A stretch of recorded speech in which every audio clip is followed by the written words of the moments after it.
You're listening to Leveling Up, and I'm Ariel, your host. Hello, everyone. How are you doing? Welcome back to Leveling Up. I'm your host, Ariel Miller. This is episode 8, Follow the Pull. Now, I know some of you follow me on social media, so this isn't going to come as a surprise to you, but I shared some pretty big news last week on my Instagram that after 15 years in Los Angeles, my husband and I will be relocating to a different part of California. And this came as a huge shock to everyone because I love LA. I absolutely do. But I wanted to go ahead and talk about my move a little bit here today and what I like to call follow the pull. My entire life, I've always kind of had what I'd like to call a nomad spirit. My mom always called me a gypsy, and that was because ever since I was a little girl, I was just always very bohemian, very universe-centered and oriented, and very feelings-based and feelings-governed. And for whatever reason, I grew up in a very, very functional, loving household. My parents are still married to this day, and I've got a younger sister who's my best friend in the entire world. But for whatever reason, I always wanted to leave. I always wanted to leave my parents' house. I always wanted to leave Long Island, which actually, if you've ever been to Long Island, you'd understand why I'd want to leave. I'm just kidding. But in all seriousness, when I was 16, I found a study abroad program in Israel called AMHSI, Alexander Muss High School in Israel. And my junior year, I got to go away when everyone else was just, in a comprehensive school. And I got to live abroad in Israel with 39 other adolescents, 15, 16, 17-year-olds, and experience Israel and go to school. And I can't really put my finger on it why I've always just felt this need to go, spread my wings and fly. But for whatever reason, it's just been a part of my spirit.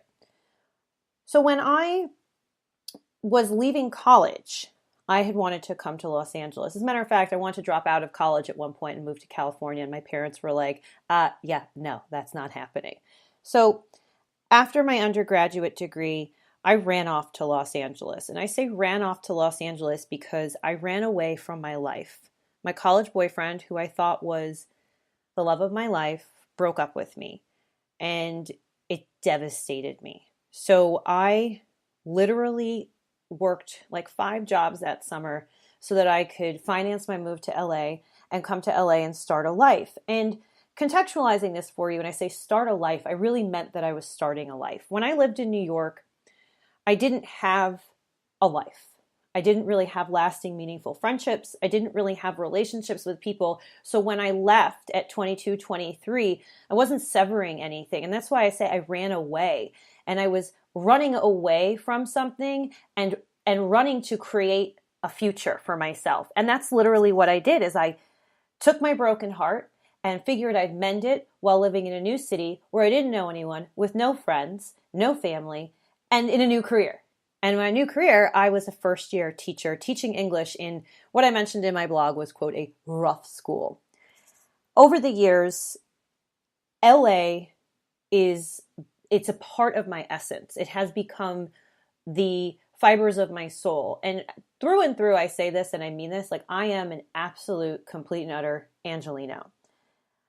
While I worked in LA, I taught in a variety of different schools. I taught in 4 different schools, 2 different middle schools, 2 different high schools, and I've taught everything from grades 7 through 12 English, language arts, to AP, honors gifted, developing readers and writers. And I had this like really rich, organic, amazing, incredible career that I was so blessed to have, and I loved it. And about halfway through my teaching career, I wouldn't really say halfway through because I've been teaching about 15 years, but 9 years ago, I moved into the fitness space. And in this fitness space, I lived this duality of teaching kids and then teaching adults fitness. And it's a challenging duality to maintain, to keep one foot in one world and another foot in another world, but I loved it. The bustle, the hustle, the craziness of it all, I absolutely thrived on go, go, go, go, go, go. And I took myself from nothing and made something of myself. And I say I took myself from nothing and made something of myself was that when I came into the fitness industry, I didn't have any friends. I knew no one. And now I work for Equinox exclusively. And if you're familiar with Equinox, you understand it is a really fantastic brand and fitness company to work for. But I didn't start there. I started at LA Fitness, and then I went to a few different other clubs, as I've mentioned over the course of other episodes. But I look at my life and I'm so proud of it. I have a job with Los Angeles Unified at the district level. I work for a great gym. I have a great husband. I have a great apartment, and I have it all. I have it all. I have the life I could have only possibly dreamed of. And then there's this point where I ask myself, is there something else? There has to be something else. When I met my husband, it'll be 6 years in November, I had told him about this little town about 2 hours away from Los Angeles called Los Olivos. It's in the Central Coast, and for those of you listening, you may be familiar with Solvang, which is a little Danish town, and it's near Solvang, about 10 minutes away.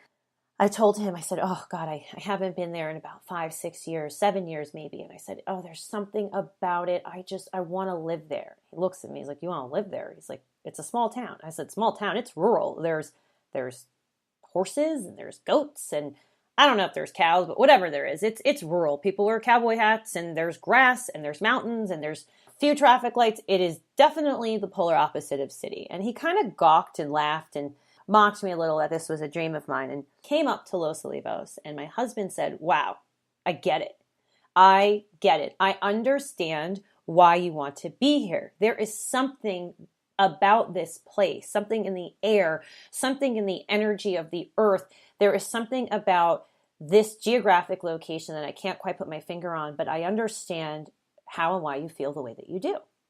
And that kind of marked this beginning of this dream, this collective dream that my husband and I shared, which was, one day kind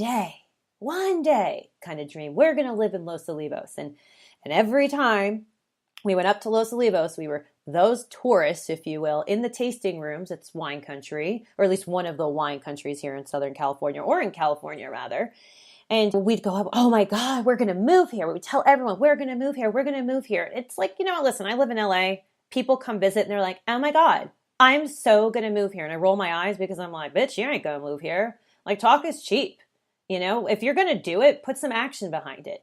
But there really wasn't any action behind our dream. And I think that it was just more so of this fantasy and a hope. And it was really, the way I saw it was a retirement dream. It was, we're going to work here, we're going to make money, and then we're going to retire up to Central Coast, to Los Olivos, Santa Ynez Valley.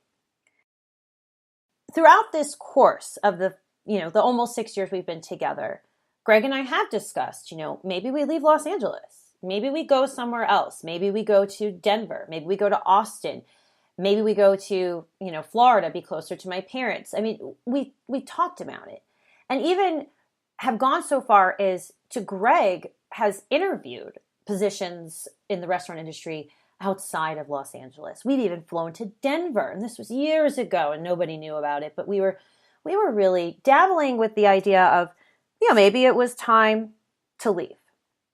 And I'm going to say this, and you may think that it's ridiculous. The reason why we never left was usually because of me, but it was because of Equinox. That's it. We didn't want to leave Los Angeles because we couldn't live somewhere where there wasn't Equinox. Let that sink in for a second.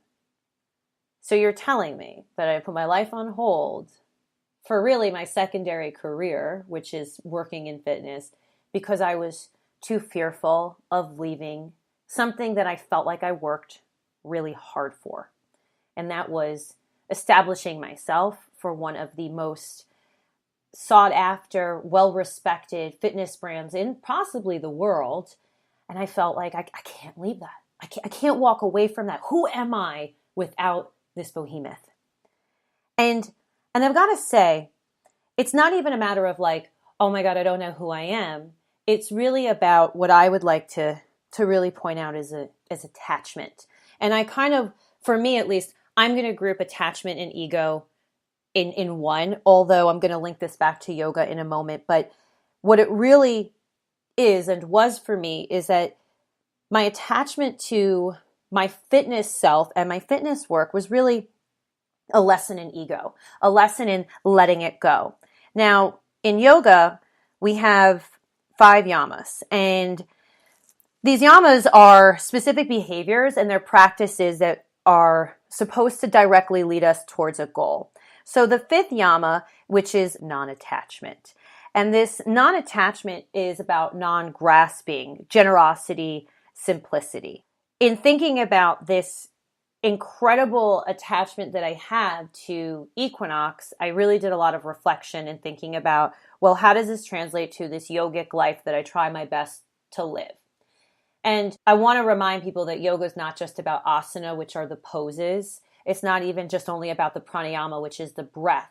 That is, those two things are facets of yoga. But yoga, the yamas and niyamas, these are ways, tenets to live your life. And that's what yoga is about. That's what being a yogi is the tenets in which you live your life. So when I have stepped back and took a careful look at my life and I realized that, holy shit, I am literally holding myself back because of my fucking ego. And that's what it is. There's tremendous ego associated with being like, yeah, I work for Equinox. And people raise their eyebrows like, ooh. And then the converse is now that I'm leaving, and I'm going to stay on and still sub classes here and there because I'm only 2 hours away from Los Angeles. But the converse is everyone's like, oh, you're leaving Equinox. And I say, there's life beyond Equinox. And there is. It's a gym. And you know what? For everyone out there who listens and who takes my classes, I love you dearly. But just because I'm not going to be on a mic sweating with you in a main studio or on a bike or on a yoga mat doesn't mean that our relationship needs to end. And I understand you're going to feel sadness, for a couple classes that I'm not there. But here's the reality, guys. You'll get over it.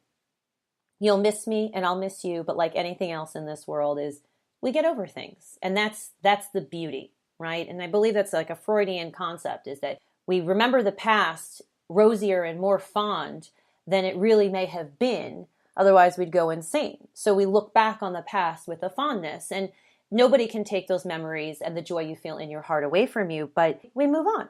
Life goes on. I couldn't quite quantify was that something has been calling to me.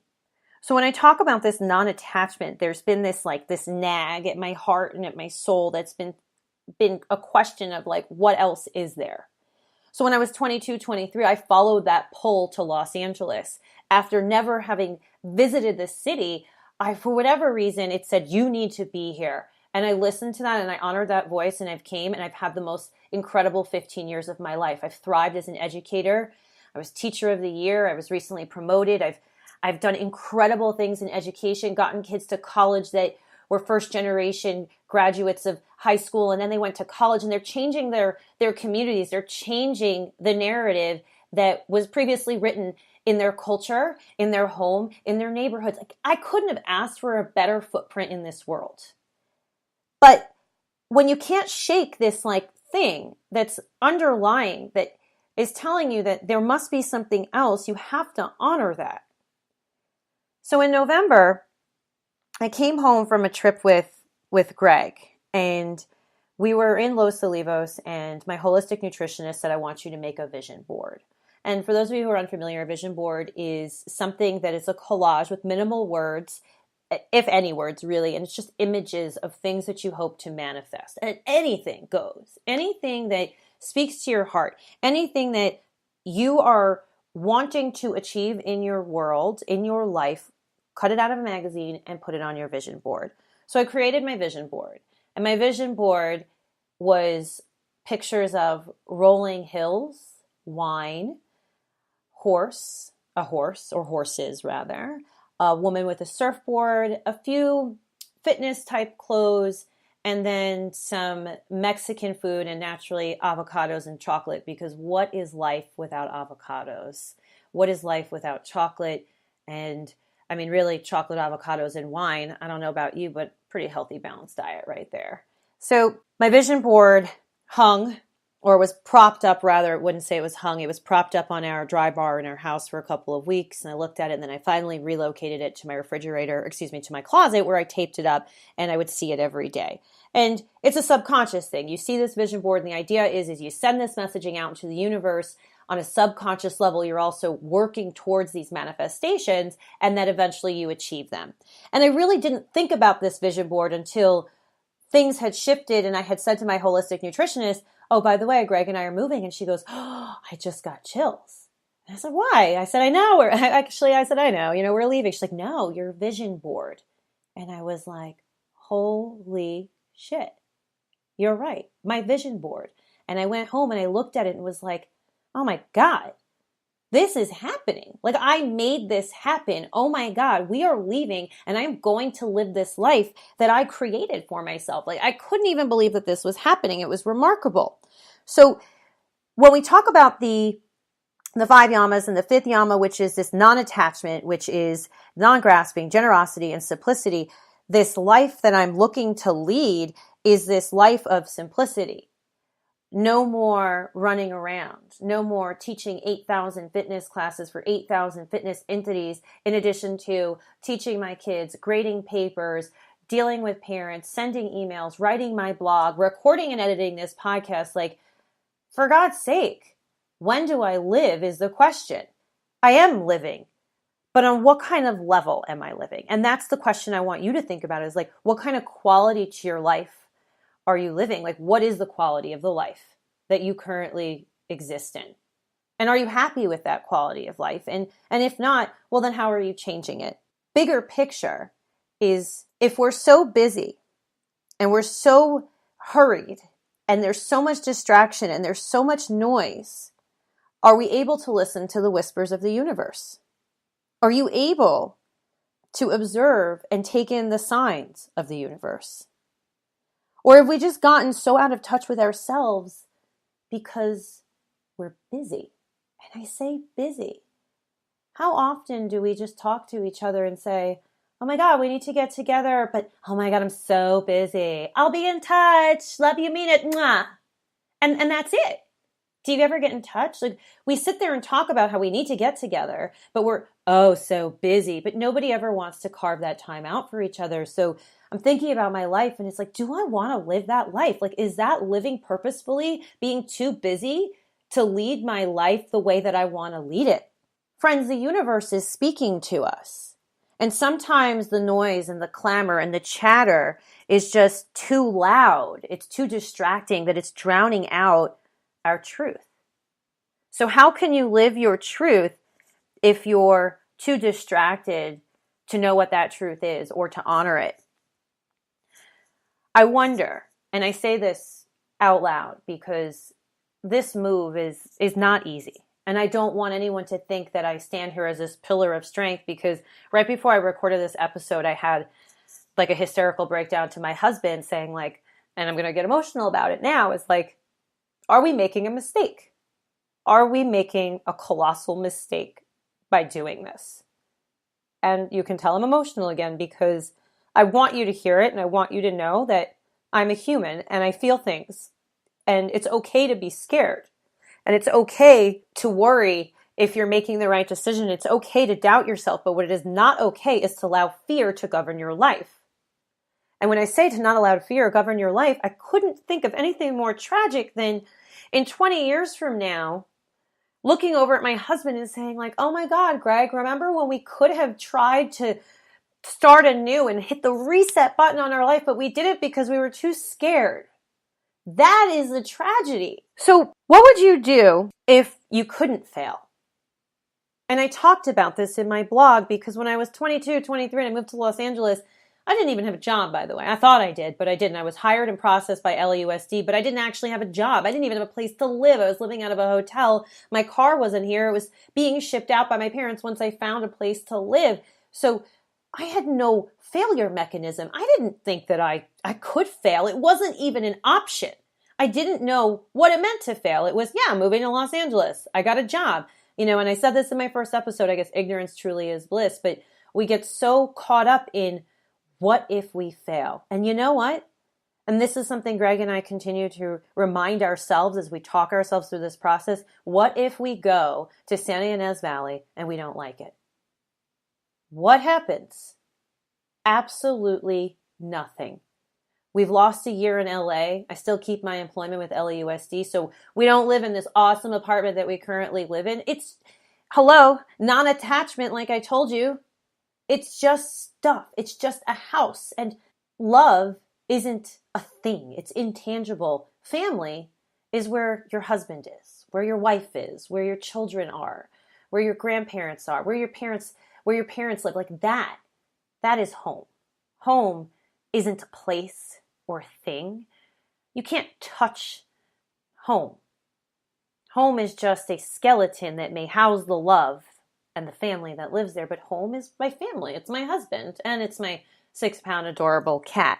So if you couldn't fail, what would you do? It's a big thought, because how often do we hold ourselves back because we're so terrified of failing? We're worried about what other people are going to think. And I could care less what anyone thinks about me moving. Some people have said to me, oh my God, you're walking away from your career. And I don't look at it that way. I'm not walking away from anything so much as I'm walking towards something. I'm following the pull of my heart, and it doesn't get any more purposeful than that. What would you do if you had all the courage you needed? How would your life be different if you were, I don't even know, some sort of superhero, some sort of Popeye, if you will, that had all the spinach fuel in the world and you could face anything and everything? What would you do that perhaps you're not doing because you don't feel that you're courageous enough? What dreams do you have? Or what have you wished for, but you've never put into writing or you've never shared with anyone else? And I think that's a really important point to think of, is we dream silently all too often. And it's okay to dream individually, and it's okay to dream quietly.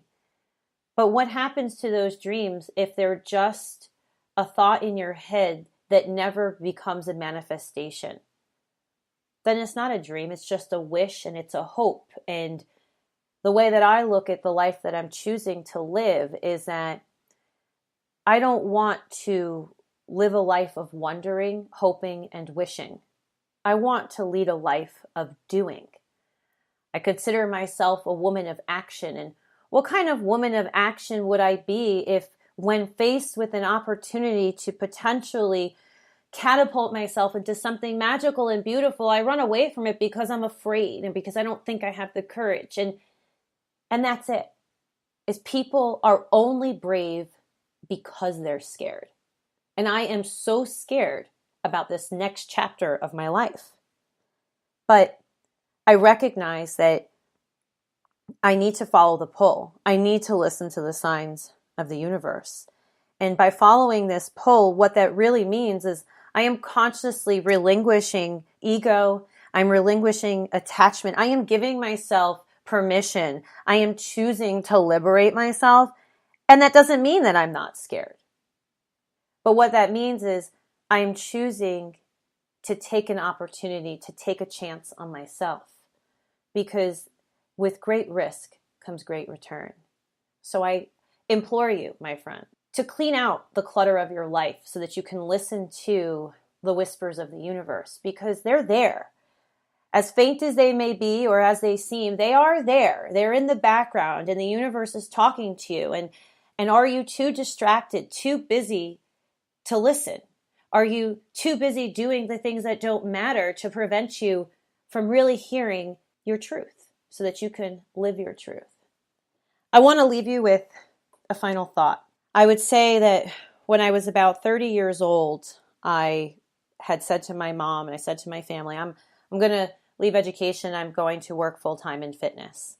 And my family was up in arms and completely distraught by my choice to quote, walk away. And I'm going to use that term again, to walk away from everything I have built. And as a big fungool middle finger to my mom, I got a tattoo on the inside of my left bicep that says, I hope you live a life you're proud of. And it's by F. Scott Fitzgerald. And F. Scott Fitzgerald is one of my favorite authors. And I'm an English teacher. So, I want to leave you with a quote. For what it's worth, It's never too late, or in my case, too early, to be whoever you want to be. There's no time limit. Start whenever you want. You can change or stay the same. There are no rules to this thing. We can make the best or the worst of it. I hope you make the best of it. I hope you see things that startle you. I hope you feel things you never felt before. I hope you meet people who have a different point of view. I hope you live a life you're proud of. And if you're not, I hope you have the courage to start all over again. Thank you so much for listening to Follow the Pull, episode 8. It's been really emotional for me, so I appreciate you being part of my journey. I hope that it inspires you to go ahead and take the leap and follow the pull in your life. And remember that if you like the work that we do here on Leveling Up with Ariel Miller, please do not forget to share, like, subscribe, leave us a review. It's just me, by the way. Leave me a review. And thank you so much for all that you do. I love you. Mean it. Mwah!